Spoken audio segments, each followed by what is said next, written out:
Hello everyone, this is Rahul Vishwakarma और ये हमारा फिफ्थ वीडियो है सी प्लस प्लस का। इसके पहले वीडियो में मैंने बताया था आपको कि कैसे आप सी प्लस प्लस का प्रोग्राम मोबाइल में रन कर सकते हो। तो उसके लिए मैंने एक ऐप बताया था जिसके थ्रू आप अपना सी प्लस प्लस का प्रोग्राम आप अपने मोबाइल में रन कर सकते हो ना। उसके पहले वाले वीडियो में मैंने बताया था कि कंपाइलर कैसे सेटअप किया जाता है, VS कोड कैसे सेटअप किया जाता है, एंड उसके बाद मैंने एक C++ का छोटा सा प्रोग्राम रन करके आपको दिखाया था ना। वो जो छोटा सा प्रोग्राम था मैं उसको पूरा एक्सप्लेन करूँगा कि ये वाला छोटा सा प्रोग्राम था जो मैंने लास्ट वीडियो में आपको बताया था। तो ये प्रोग्राम मैं आपको पूरा का पूरा एक्सप्लेन करूँगा कि हर एक लाइन में हर एक जो चीज़ है वो क्यों यूज़ हो रहा है, क्योंकि आपको पता होना चाहिए कि हर एक चीज़ का मतलब क्या है, राइट। तभी आप अच्छे से प्रोग्राम समझ सकते हो, अच्छे से उसको लिख सकते हो। तो आपको हर एक चीज़ का मतलब यहाँ पे पता होना चाहिए कि वो यहाँ पे जैसे इंट है तो ये इंट क्यों यूज़ हुआ है, ये मेन है तो मेन ही क्यों यूज़ हुआ है, यहाँ पे STD क्यों यूज़ हुआ है। तो ये सारी चीज़ें आपको क्या होना चाहिए, पता होनी चाहिए। हर एक चीज़ का रीज़न पता होना चाहिए कोई भी प्रोग्राम लिखने से पहले। तो ये प्रोग्राम एक्सप्लेन करने के पहले मैं आपको कुछ कॉमन एरर्स है जो मोस्टली लोगों को आ रहे हैं। मोस्टली लोगों ने मुझे स्क्रीनशॉट भी भेजा था और बोला था कि मैंने आपके वीडियो के एक एक स्टेप फॉलो किया फिर भी वो एरर आ रहे हैं। तो वो एरर्स क्यों आ रहे हैं, उसका सॉल्यूशन क्या है, वो पहले मैं एक्सप्लेन कर देता हूँ।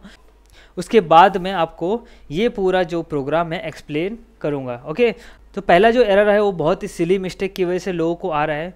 तो लोग पहले क्या करते हैं, सपोज़ करो मैं यहाँ पे एक और .cpp का फाइल बना लेता हूँ। तो यहाँ पे इसको मैं लेता हूँ demo2.cpp। अब मैं क्या करता हूँ, अपना जो मैंने प्रोग्राम लिखा था सेम प्रोग्राम यहाँ पे लिख देता हूँ #include, फिर यहाँ पे लिखूँगा iostream। उसके बाद यहाँ पे मैं लिखूँगा int, यहाँ पे फिर main and then open and close brackets. उसके बाद यहाँ पे std, फिर कोलन फिर cout एंड देन यहाँ पे मिस्टेक हो गया, यहाँ पे cout। फिर यहाँ पे आपको क्या करना है, लिखना है हेलो वर्ल्ड। ठीक है, यही प्रोग्राम आप भी लिखोगे। फिर यहाँ पे लिखना है हेलो वर्ल्ड एंड यहाँ पे सेमीकोलन। उसके बाद यहाँ पे लिखेंगे रिटर्न, यहाँ पे 0। तो ये हो गया लाइक बेसिक C++ का प्रोग्राम जो हम लोग ने लास्ट के वीडियो में रन किया था ना। अब हो क्या रहा है, लोगों प्रोग्राम सही तरीके से लिखा है लेकिन एक मिस्टेक कर रहे हैं। यहाँ पे आप दिख रहे हो एक वाइट कलर का डॉट, ये डॉट का मतलब होता है आपने फाइल अभी तक सेव नहीं किया है। प्रोग्राम तो आपने लिख लिया तो बट आपने ये फाइल सेव नहीं किया है। तो जब भी आप कोई भी फाइल में एडिट करोगे, कुछ भी ऐड करोगे, तो यहाँ पे ये डॉट ऐसा दिखे, इट मीन्स आपने अपनी फाइल अभी तक सेव नहीं किया है। तो अभी हम लोग क्या करेंगे, डायरेक्टली इसको रन करेंगे। तो यहाँ पे लिखेंगे G++ और उसके बाद यहाँ पे हम लोग ने फाइल का नाम लिखा है demo2 और टैब मारेंगे तो आपके फाइल का पूरा पाथ आ जाएगा। और उसके बाद हम लोग क्या करेंगे, एंटर करेंगे। तो यहाँ पे आप देखोगे तो क्या एरर आया,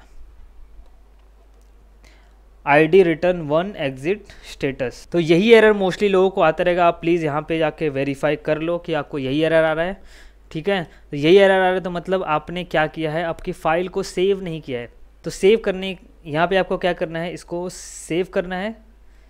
सेव करते ही आपका जो एरर है वो चले जाता है। ठीक है, तो Ctrl+S से सेव होता है, ये भी याद रखना, या फिर यहाँ पे जाके यहाँ से सेव कर सकते हो।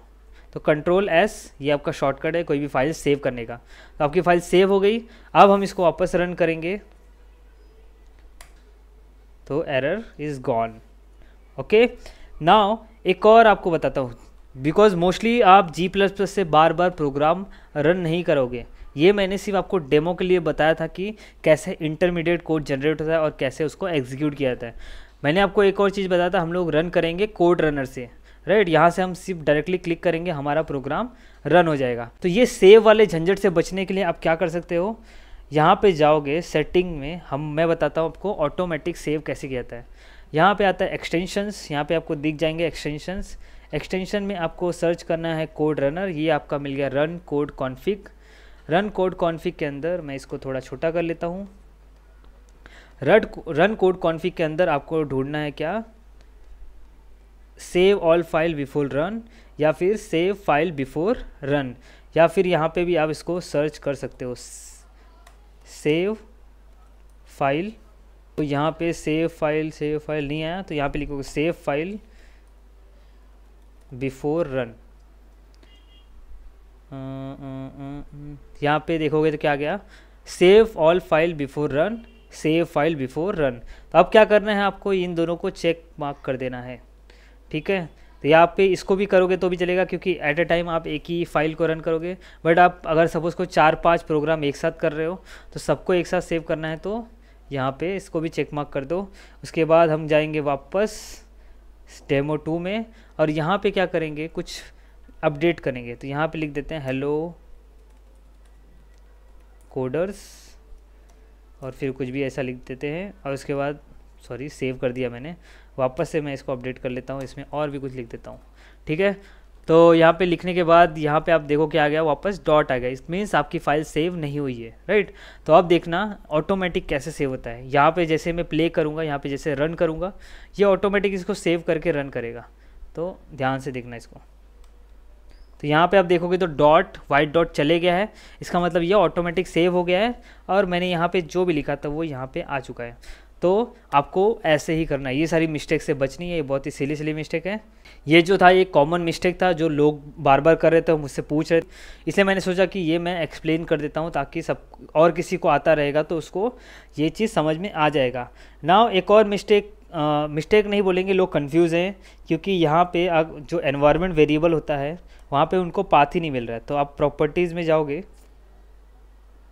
ये आप प्रॉपर्टीज़ में जाओगे, एडवांस सिस्टम सेटिंग्स में जाओगे, फिर इसके बाद एनवायरनमेंट वेरिएबल में जाओगे। उसके बाद यहाँ पे आप देखोगे तो पाथ वेरिएबल है। मैंने लास्ट के वीडियो में आपको बताया था कि एडिट करना है इसको, राइट।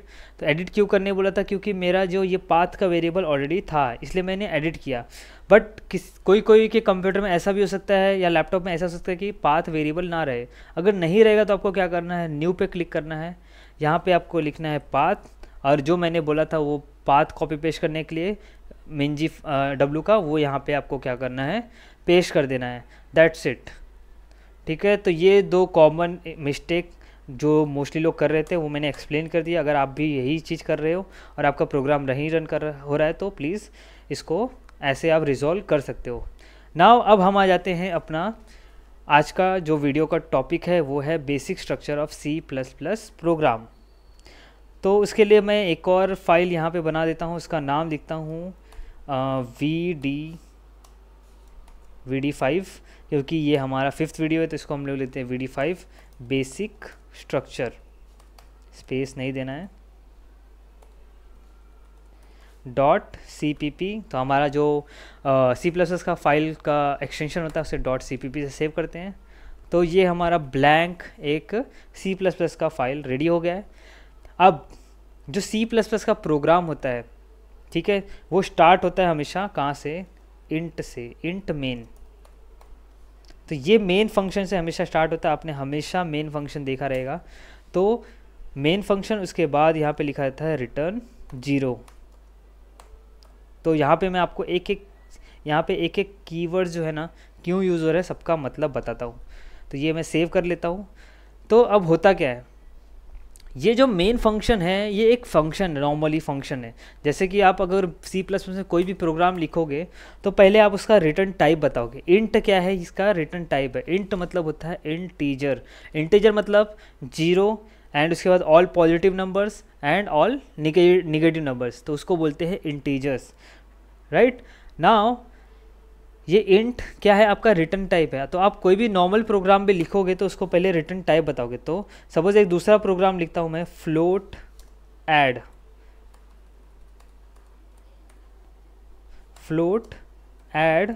एंड उसके बाद ये क्या करेगा, ऐड 2 नंबर्स करेगा। तो ऐड क्या है, यहाँ पे ऐड हमारा फंक्शन का नेम है। यहाँ पे आप राम श्याम या अपना नाम भी लिख सकते हो, ठीक है। तो मैं यहाँ पे ऐड लिखता हूँ, तो यहाँ पे आप कुछ भी लिख सकते हो। फिर ओपनिंग एंड क्लोजिंग ब्रैकेट्स, उसके बाद opening and closing curly braces. तो ऐसे ही लिखा जाता है फंक्शन, कोई भी C++ प्रोग्राम में ऐसे ही फंक्शन लिखा जाता है। तो इसलिए यहाँ पे मेन क्या है, एक फंक्शन है, क्योंकि इसमें रिटर्न टाइप है, इसमें नेम है, इसके अंदर ओपनिंग क्लोजिंग ब्रैकेट्स है, इसमें ओपनिंग क्लोजिंग कर्ली ब्रेसेस है। और यहाँ पे उसके बाद ये फ्लोट क्या है, फ्लोट मतलब क्या हो गया, एक रिटर्न टाइप हो गया। मतलब ये जो फंक्शन है ये एग्जीक्यूट होगा, रन होगा, उसके बाद ये फंक्शन को एक्सपेक्टेड है कि क्या रिटर्न करना चाहिए, फ्लोट वैल्यू रिटर्न करते हैं। फ्लोट मतलब क्या होता है, डेसिमल होता है, ठीक है। तो ये क्या करेगा, रिटर्न करेगा, सपोज करो 10.1। तो इसलिए इस जो फ्लोट है हमेशा एक्सपेक्ट करेगा कि रिटर्न टाइप होना चाहिए इस फंक्शन का 10.1। तो इसका अगर हम इसको एग्जीक्यूट करेंगे ऐड, तो ये जो वैल्यू देगा हमको देगा 10.1। ओके, तो ये बेसिक सी चीज़ थी, मैं मतलब इतना डीप में नहीं जाता हूँ। तो उसके इसलिए यहाँ पे देखोगे तो रिटर्न 0 किया हुआ है, इसको मैं निकालता हूँ। यहाँ पे रिटर्न 0 किया हुआ है क्योंकि यहाँ पे इंट है, राइट। तो 0 भी क्या है, एक इंटीजर वैल्यू है। सिर्फ रिटर्न 0 ही क्यों, तो 0 क्या होता है, एक स्टेटस होता है। 0 क्या बताता है कि आपका प्रोग्राम जो है सक्सेसफुली रन हो चुका है, इसलिए वो रिटर्न 0 कराता है। तो उससे आपके OS जो ऑपरेटिंग सिस्टम होता है उसको पता चल जाता है कि ये जो प्रोग्राम बनाया गया, .exe फाइल बनाया गया, वो सक्सेसफुली रन हो रहा है। अगर यहाँ पे कुछ 1, 2 या 3 रिटर्न करोगे तो उसका मतलब होता है अलग ही कुछ मीनिंग होता है, ठीक है। तो वो अगर 0 के अलावा कुछ भी और रिटर्न करोगे, इसका मतलब आपका प्रोग्राम क्या है, सक्सेसफुली रन नहीं हुआ है, मतलब आपके प्रोग्राम में कुछ तो मिस्टेक हुआ है ना। अगर सपोज करो मैं यहाँ पे इसको रन करता हूँ, तो आप बोलोगे आप ऐसे कैसे रन कर सकते हो। मैंने तो देखा है कि C++ प्रोग्राम में हैश इंक्लूड IOStream भी होता है। तो IOStream का जो यूज़ होता है वो अगर आप cout यूज़ कर रहे हो, cout क्या करता है, कुछ भी हम प्रिंट करने के लिए यूज़ करते हैं। अगर आप cout यूज़ कर रहे हो तभी आपको IOStream की ज़रूरत है। अगर आप cout यूज़ ही नहीं कर रहे हो तो आपको IOStream की ज़रूरत नहीं है। तो IOStream तभी यूज़ करो जब आपको cout यूज़ करना है, cin यूज़ करना है, तो ही आपको यूज़ करना है। तो ये एक हेडर फाइल होती है, जो IOStream होती है एक हेडर फाइल है। ये कंपलसरी नहीं है कि आपको इंक्लूड करना ही है, क्योंकि ये ऑप्शनल चीज़ है। ऑप्शनल किस मतलब बेसिस पे है, अगर आप cout cin नहीं यूज़ करो तो आपको ज़रूरत नहीं है इसको इंक्लूड करने की। तो यहाँ पे मैंने cout cin लिखा ही नहीं, तो मेरे को ज़रूरत नहीं है IOStream की, मैं ऐसे ही इसको रन कर सकता हूँ। तो मैं रन करने के लिए डायरेक्टली यहाँ जाता हूँ और यहाँ पे देखोगे तो ये रन हो चुका है। यहाँ पे कुछ भी उसने लाइक प्रिंट नहीं किया क्योंकि मैंने और यहाँ पे और कुछ भी रिटर्न के अलावा लिखा नहीं है। और यहाँ पे आप देखोगे तो क्या लिखा है, एग्जिटेड विथ कोड 0, ठीक है। तो इसका मतलब आपका प्रोग्राम सक्सेसफुली रन हो चुका है। नाउ सपोज करो मैं यहाँ पे कुछ एरर डाल देता हूँ, कुछ भी ऐसा डालता हूँ, this is not the right way to write C++ program. तो यहाँ पे आप देखोगे तो रेड लाइन आ गया है और यहाँ पे बता रहा है आइडेंटिफायर इज़ अनडिफाइंड। और ये कहाँ से आ रहा है, C++ का जो हम लोग ने एक्सटेंशन डाउनलोड किया था लास्ट वीडियो में, ये वहाँ वो आइडेंटिफाई करके आपको बता रहा है। तो ये जो एक्सटेंशन है वो आपको पहले ही आइडेंटिफाई करके बता देगा कि आपने जो C++ के प्रोग्राम में कुछ तो मिस्टेक की है, ठीक है। इसलिए मैंने बोला था वो एक्सटेंशन बहुत ही इंपॉर्टेंट है। तो अगर अभी तक आपने डाउनलोड नहीं किया, इंस्टॉल नहीं किया, तो उसको इंस्टॉल कर लेना। तो यहाँ पे मैंने क्या किया, एक एरर यहाँ पे ऐड कर दिया है। अब मैं इसको सपोज करो रन करता हूँ। रन करने पे यहाँ पे देखो क्या आया, ये एरर मत देखो, यहाँ पे ज़रूरी नहीं है does not name as type, but यहाँ पे देखो एग्जिटेड विथ कोड 1, ठीक है। ये यहाँ पे आपको कोड 1 रिटर्न करेगा अगर आपके प्रोग्राम में कुछ मिस्टेक रहेगा, कुछ एरर रहेगा। तो इसलिए हम रिटर्न 0 रिटर्न करते हैं ताकि आपके ऑपरेटिंग सिस्टम को पता चल जाए कि आपका प्रोग्राम सक्सेसफुली रन हो गया। अगर रिटर्न 0 के अलावा कुछ और रिटर्न हो रहा है, यहाँ पे देखोगे तो कुछ एरर रहेगा, तो हमेशा 1 रिटर्न करता है। तो 1 रिटर्न करता है मतलब आपके प्रोग्राम में कुछ तो एरर है। तो 0 के अलावा आपको कुछ भी रिटर्न कर रहा है तो आपके प्रोग्राम में कुछ तो मिस्टेक है, ऐसा होता है। इसलिए यहाँ पे रिटर्न 0 ही किया है, क्योंकि आप बोलोगे यहाँ पे इंट है, इंट मतलब आप बोलोगे पॉजिटिव नंबर्स भी होता है, नेगेटिव नंबर्स होता है, तो हम लोग कुछ भी यहाँ पे लिख सकते हैं -10 या 10, 100, बट ऐसा नहीं है, आपको 0 ही लिखना है। तो आई थिंक इतना समझ में आ गया रहेगा। नाउ ये मेन फंक्शन होता क्या है, करता क्या है मेन फंक्शन, तो मैंने आपको बताया था, आपको यहाँ पे जो C++ का प्रोग्राम होता है वो 2 फेज में रन होता है। एक होता है कंपाइलेशन होता है, एक होता है एग्जीक्यूशन, राइट। तो जो एग्जीक्यूशन होता है, जो प्रोग्राम का एग्जीक्यूशन होता है, वो हमेशा स्टार्ट होता है मेन फंक्शन से। तो जैसे फॉर एग्जांपल आपका घर होता है, घर में एक ही एंट्री और एग्जिट पॉइंट होता है, तो वैसे ही जो मेन फंक्शन होता है, हमेशा जो प्रोग्राम एग्जीक्यूशन होता है वहाँ यहाँ से एंट्री करता है और प्रोग्राम एग्जिट भी यहीं से करता है। तो मेन फंक्शन समझ लो कि आपके घर जैसा है, आप एंट्री भी वहीं से करते हो, एग्जिट भी वहीं से करते हो, ठीक है। तो ये मेन फंक्शन सेम है, यहाँ से प्रोग्राम एग्जीक्यूट होता है, यहाँ से प्रोग्राम एग्जीक्यूशन स्टार्ट होता है और यहीं से एग्जिट हो जाता है। तो एग्जिट कब होता है, जब हम रिटर्न 0 करते हैं। तो रिटर्न 0 हमेशा हम क्या करते हैं, एक और चीज़ याद रखना, लास्ट में करते हैं। ठीक है, रिटर्न 0 हमेशा लास्ट में करना है। अगर आप यहाँ पे ये प्रोग्राम ले लो, इसमें मैं रिटर्न 0 यहाँ की जगह पे ऊपर कर देता हूँ। अगर यहाँ की जगह पे रिटर्न 0 मैं यहाँ पे करते हो क्या होगा, तो क्या होगा, यहाँ पे आपका जो प्रोग्राम है यहीं से एग्जिट हो जाएगा। रिटर्न 0 मतलब प्रोग्राम एग्जिट ले लेगा, यहीं से निकल लेगा, तो यहाँ पे नहीं आएगा आपका प्रोग्राम फिर। तो जैसे मैं यहाँ पे रन करूँगा तो देखोगे सी आउट प्रिंट ही नहीं होगा। यहाँ पे देखोगे तो कुछ भी प्रिंट नहीं हुआ। क्यों? क्योंकि आपका प्रोग्राम यहीं से एग्जिट हो गया। रिटर्न 0 मतलब एग्जिट, यहाँ से जहाँ पे आप रिटर्न 0 करोगे वहाँ से ही प्रोग्राम एग्जिट ले लेगा। तो रिटर्न 0 इसलिए हमेशा कहाँ लिखा जाता है, लास्ट में लिखा जाता है प्रोग्राम पूरा लिखने के बाद ना। एक और चीज़, अब रिटर्न 0 नहीं लिखोगे तो भी चलता है। तो आप बोलोगे ये क्या बात हुई, आप बोले रिटर्न 0 करना ही करना है। तो रिटर्न 0, अगर आप रिटर्न 0 नहीं लिखोगे तो भी रिटर्न 0 होगा। वो कैसे? तो ये इंटरनली ऐसा फंक्शन लिखा गया है कि अगर आप रिटर्न 0 मेन में नहीं करोगे तो भी वो ऑटोमेटिक बाय डिफ़ॉल्ट रिटर्न 0 खुद से करा देगा। तो यहाँ पे अगर सपोज़ मैं इसको रन करता हूँ तो यहाँ पे देखोगे तो ये एग्जिटेड विथ कोड 0 मतलब ऑटोमेटिक वो बाय डिफ़ॉल्ट क्या करता है, रिटर्न 0 खुद से करा लेता है। अगर आप रिटर्न 0 नहीं लिखते हो तो भी आपका प्रोग्राम रन होता है। यहाँ पे भी अगर सपोज़ ये प्रोग्राम में मैं रिटर्न 0 निकाल देता हूँ, इसको सेव कर लेते हैं और यहाँ पे आप देखोगे तो ये यहाँ पे प्रिंट हो रहा है और यहाँ पे लिखा है एग्जिटेड विथ कोड 0 मतलब ये बाय डिफ़ॉल्ट रिटर्न 0 करता है ना। ये तो हो गया बेसिक जो मेन का था फंडा ना। आप देखते हैं कि हम सी आउट, यहाँ पे हमको क्या करना है, कुछ प्रिंट करना है अपने प्रोग्राम में। तो हम क्या लिखते हैं, सी आउट और यहाँ पे ऐसा एंगुलर ब्रैकेट्स एंड उसके बाद यहाँ पे लिखेंगे हेलो कोडर्स, ओके और यहाँ पे हम लिखेंगे सेमीकोलन। तो आप देखोगे तो मैं हर बार सेमीकोलन लिखता हूँ at the end of the line. तो इस सेमीकोलन का मतलब होता है आपका जो ये कोड, ये लाइन का कोड है उसका एंड हो चुका है, यहाँ तक ही है, उसके बाद आपको सेमीकोलन लगाना ही लगाना है। तो इसका मतलब होता है एंड ऑफ द स्टेटमेंट, ठीक है। तो आपको सेमीकोलन कंपलसरी है एवरी लाइन के बाद। नाउ यहाँ पे सी आउट मैंने लिख दिया हेलो वर्ल्ड, बट यहाँ पे देखोगे तो कुछ तो एरर दिखा रहा है। मैं इसको थोड़ा बड़ा कर देता हूँ क्योंकि ये दिख नहीं रहा है। तो यहाँ पे बड़ा करने के लिए हम यहाँ पे वापस जाएंगे सेटिंग्स में। तो एडिटर का कुछ भी आपको सेटिंग करना है तो हमेशा सेटिंग में जाने का, फ़ॉन्ट साइज़ लिखने का। तो फ़ॉन्ट साइज़ यहाँ पे कहाँ गया, यहाँ पे आ गया। तो मैं इसको बड़ा कर लेता हूँ एटलीस्ट 20 ताकि आपको प्रॉपरली दिखे। तो ये अभी प्रॉपरली दिख रहा है ना। यहाँ पे आप देखोगे तो एरर दिख रहा है क्या, identifier cout is undefined. और यहाँ पे वापस ये कौन सा एक्सटेंशन हमको ये दिखा रहा है, C++ का।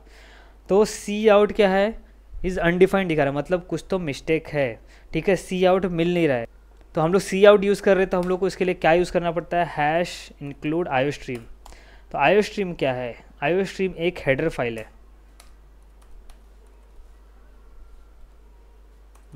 ये आ क्यों नहीं रहा है, तो ये आ गया आयोस्ट्रीम,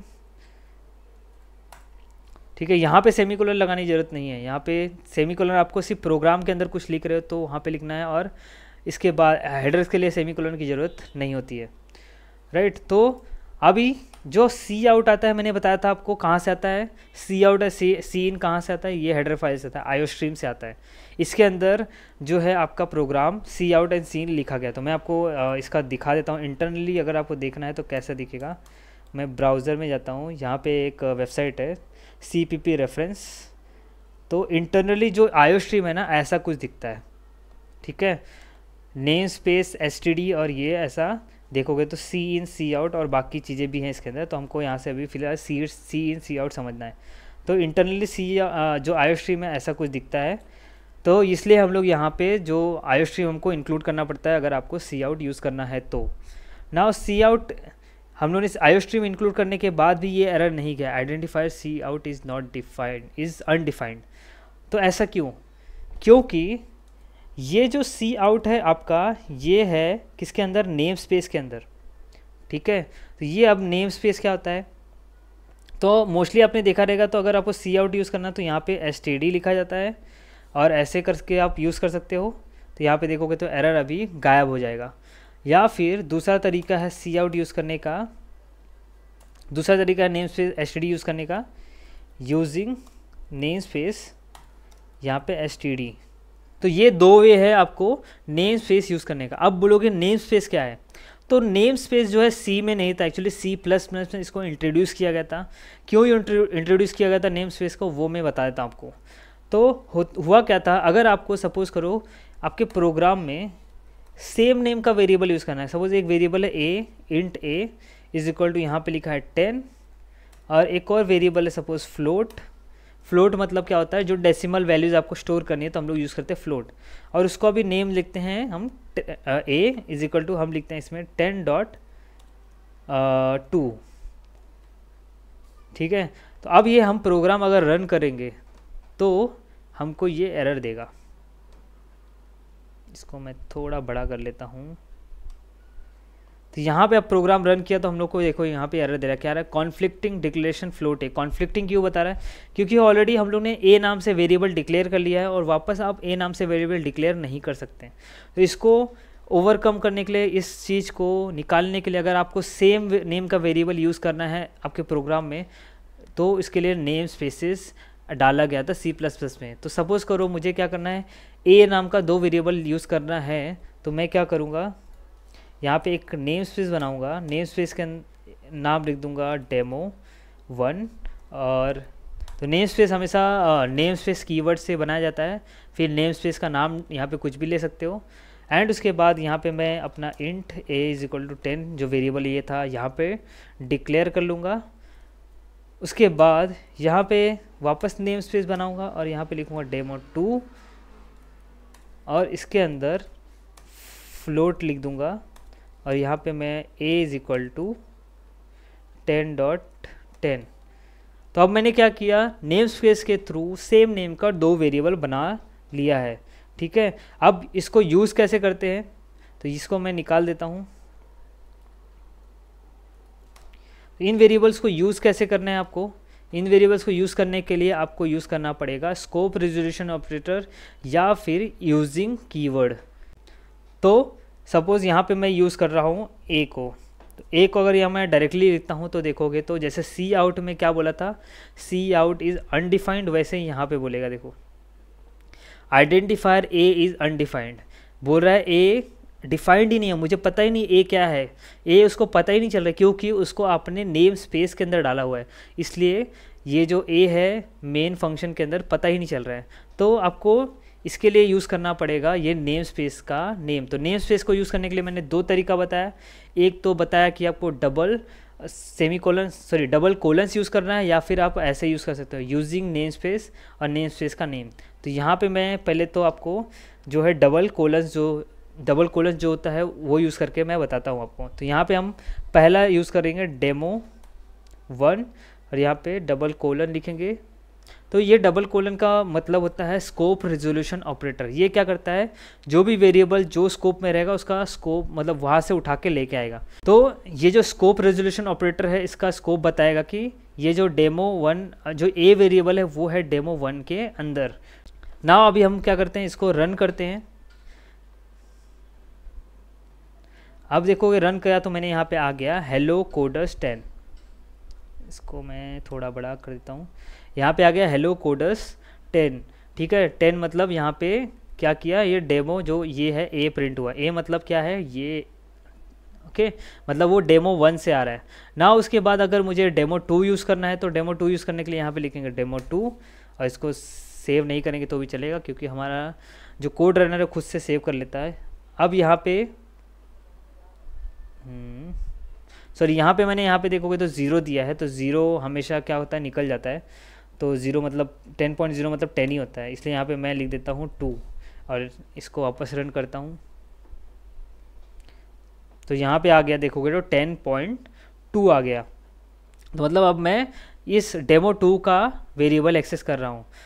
या फिर आपको दूसरा तरीका मैंने बताया कि यूजिंग नेम स्पेस से भी आप कर सकते हो, यूजिंग नेम स्पेस एंड उसके बाद नेम स्पेस का नेम। तो मैं सपोज demo1 यूज़ करना है तो demo1 लिख दूंगा, और यहाँ पे इसकी ज़रूरत अब नहीं है तो इसको मैं निकाल दूंगा और इसको सेव कर लूँगा। सेव करने के बाद अब देखना यहाँ पे आ गया 10, क्योंकि यहाँ पे मैं अभी डेमो 1 स्कोप यूज़ कर रहा हूँ, डेमो 1 में क्या है 10 है। सेम अगर मुझे डेमो 2 यूज़ करना है तो यहाँ पे क्या करना 2 लिख देंगे और इसको रन करेंगे तो अभी क्या आ जाएगा सॉरी रन नहीं हुआ क्या, तो यहाँ पे आप देखोगे क्या आया 10.2 आ गया। तो आई थिंक आपको समझ में आ गया रहेगा कि नेम स्पेस का यूज़ क्या है। तो अब हम आ जाते हैं वापस सी आउट पे। तो सी आउट इसलिए मैंने बोला था कि सी आउट में हमेशा क्या यूज़ किया जाता है, एसटीडी यूज़ किया जाता है, एसटीडी नेम स्पेस यूज़ किया जाता है, क्योंकि ये जो सी आउट है वो डिफाइंड है किसके अंदर, वो डिफाइंड है एक देखोगे तो नेम स्पेस एसटीडी के अंदर डिफाइंड है। ओके तो यहाँ पे आप देखोगे सी इन है, यहाँ पे सी आउट है और किसके अंदर डिफाइंड है, सी एस टी डी के अंदर डिफाइंड है। तो ये जो हेडर होता है ये पूरा का पूरा ये जो कोड होता है ना यहाँ पे कॉपी पेस्ट कर देता है। उसके बाद ये नेम स्पेस आ गया राइट, ये नेम स्पेस को अपने को एक्सेस करना है तो किससे यूज़ कर सकते हैं, using name space S T D, या फिर हम लोग क्या कर सकते हैं यहाँ पे स्कोप रेजोल्यूशन ऑपरेटर यूज़ कर सकते हैं। ठीक है, तो आई थिंक आपको समझ में आ गया रहेगा कि हम लोग ने प्रोग्राम में हैश इंक्लूड आईओस्ट्रीम क्यों किया था, मेन क्यों यूज़ किया था, यहाँ पे एसटीडी क्यों यूज़ किया था, ये ऐसा scope resolution like double colon क्यों यूज़ किया था, रिटर्न 0 क्यों यूज़ किया था। तो गाइज इस वीडियो को अभी यहीं एंड करते हैं। अगर आपको वीडियो अच्छा लगा तो प्लीज़ लाइक कर देना, एंड अभी तक अगर आपने वीडियो को सब्सक्राइब नहीं किया तो प्लीज़ सब्सक्राइब भी कर देना। इससे मुझे थोड़ा मोटिवेशन मिलता है ताकि मैं आपके लिए अगला वीडियो और भी मोटिवेशन के साथ और जोश के साथ बना सकूँ। और please share with your friend also so that वो भी C+ सीख सके, उसके मज़े ले सके। तो मिलते हैं नेक्स्ट वीडियो में, टिल देन बाय बाय।